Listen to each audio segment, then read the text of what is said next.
শেখ হাসিনার বিরুদ্ধে red alert জারি করেছে ইন্টারপোল। আইন উপদেষ্টা এই দাবি করলেও ইন্টারপোলের ওয়েবসাইটে কোনো তথ্য পাওয়া যায়নি।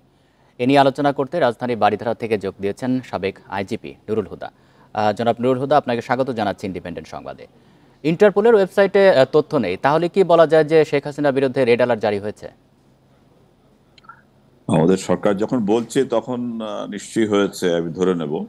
রেড অ্যালার্টের আসলে রেড নোটিস একটা স্বীকৃত প্রক্রিয়া ইন্টারপোলের।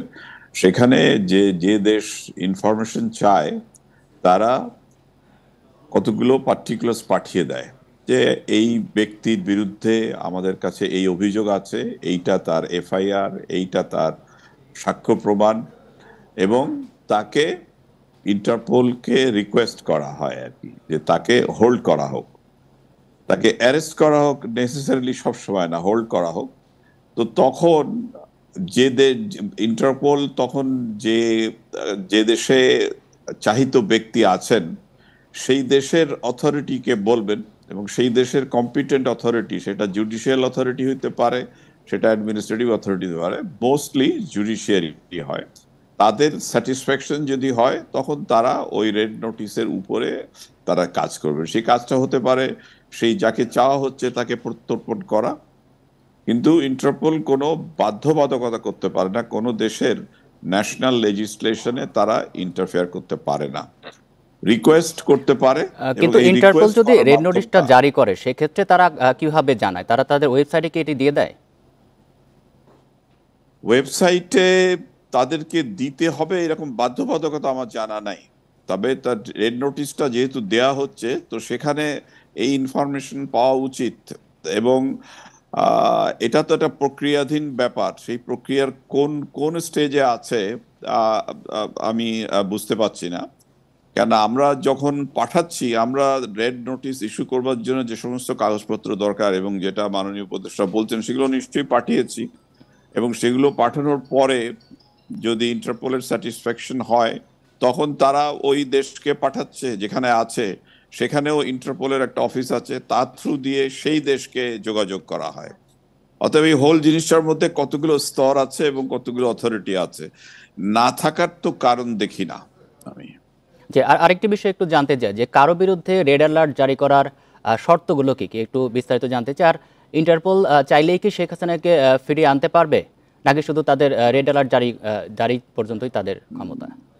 না, ইন্টারপোল চাইলে পারে না। যেখানে আছে সেই দেশের বিচারিক কর্তৃপক্ষ অথবা সেই দেশের প্রশাসনিক কর্তৃপক্ষ, তারা যদি মনে করে যে সাফিসিয়েন্ট মেটেরিয়ালস তারা পেয়েছে, এই লোকটাকে দিয়ে দিতে হবে, তাহলে দিতে পারে এইটা।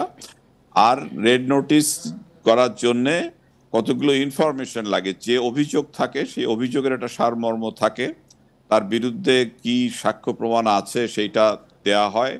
যদি সেক্ষেত্রে চার্জশিট দেওয়া হয়ে থাকে তাহলে সেই চার্জশিটের কপি সেগুলো দিয়ে দিতে হয়, এবং সেই মোতাবেক রিকোয়েস্ট হয়, এবং সেগুলো যার কাছে যাচ্ছে তার স্যাটিসফ্যাকশন মোতাবেক, সে যদি মনে করে যে হ্যাঁ এখানে ওই রকমের মেটেরিয়ালস আছে যার জন্য দেওয়া যায়, তাহলে তাদের পরে নির্ভর করে যেখানে সেই ব্যক্তি আছেন সে তাদের অথরিটি। ইন্টারপোল কম্পেল করতে পারে না। রেড অ্যালার্ট জারির এখতিয়ারটা আসলে কার? আইন মন্ত্রণালয় নাকি স্বরাষ্ট্র মন্ত্রণালয়ের? রেড অ্যালার্টটা তো তারা দেন। রেড অ্যালার্টের আমাদের কোনো মন্ত্রণালয়ের ব্যাপার না, আমরা তো পাঠাই এখান থেকে, এখানে স্বরাষ্ট্র মন্ত্রণালয় এটা পাঠায়। মানে দায়িত্বটা কার? মানে বাংলাদেশ থেকে এই দায়িত্বটা কারা পালন করবে? এটা কি আইন মন্ত্রণালয় করবে নাকি বাংলাদেশ স্বরাষ্ট্র থেকে মন্ত্রণালয় না, করবে? না, এটা স্বরাষ্ট্র মন্ত্রণালয় করবে। স্বরাষ্ট্র মন্ত্রণালয় করবে, এবং স্বরাষ্ট্র মন্ত্রণালয়টা করবে।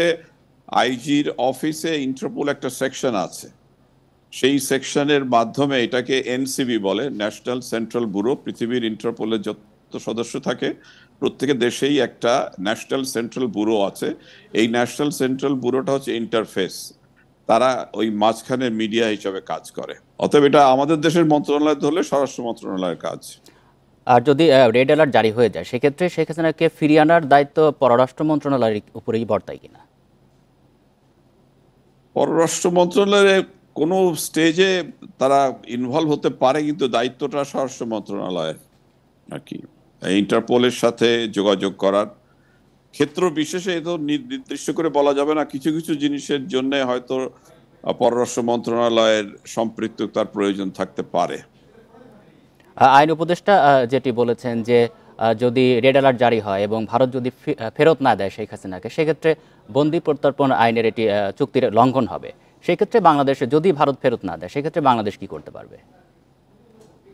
বন্দি প্রত্যর্পণ চুক্তি যেটা আছে সেখানে অনেক ক্লজ আছে, সে সমস্ত ক্লজের ইন্টারপ্রিটেশনের ব্যাপার আছে আর কি। এখন এগুলো বন্দি চুক্তি যেখানে থাকে সেখানে চুক্তি ছাড়াও একটা রাজনৈতিক সদিচ্ছার প্রশ্ন থাকে। ওই বন্দি প্রত্যর্পণ চুক্তির অনেক ধারা আছে, সেই ধারাগুলোর বিভিন্ন রকমের ইন্টারপ্রিটেশনের সুযোগ আছে, যেটাকে আমি মনে করছি যে আসামিকে ফেরত দেওয়া প্রয়োজন আছে, যে কারণে যেখানে আছে সেখানকার অথরিটির একটা অন্য রকমের ভিউ থাকতে পারে। তো ফলে সেই আমার আমার পজিশনের সাথে সে এগ্রি নাও করতে পারে। এখন এটা বন্দি প্রত্যর্পণ চুক্তির আর এটার ভায়োলেশন হচ্ছে কিনা সেইটা আইনজ্ঞরা বলতে পারবেন। জি জি ইন্টারপ্রিটেশনের ব্যাপার আছে। জি, আপনাকে অসংখ্য ধন্যবাদ জনাব নুরুল হুদা আমাদেরকে সময় দেওয়ার জন্য।